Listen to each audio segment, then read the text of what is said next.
একটাই দাবি যে মাননীয় প্রধান উপদেষ্টা এখানে এসে তাদের সাথে কথা বলতে হবে। এটা তো আমাদের পক্ষে সম্ভব না, এটা ইম্পসিবল।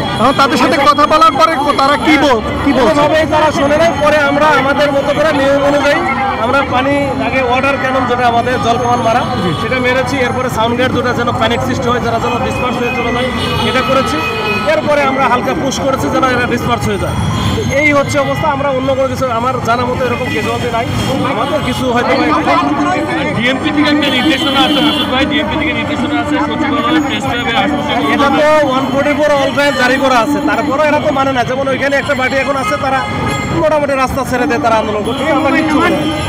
আমার কথা হচ্ছে জনদুর্ভোগ সৃষ্টি না করে আপনারা আন্দোলন করেন, সমস্যা নাই। কিন্তু জনদুর্ভোগ কেন তৈরি করবেন, কেন রাস্তা বন্ধ করবেন? রাস্তা বন্ধ করলে সেখানে আমাদের আইনগত যে ব্যবস্থাটা আছে আমরা নেব।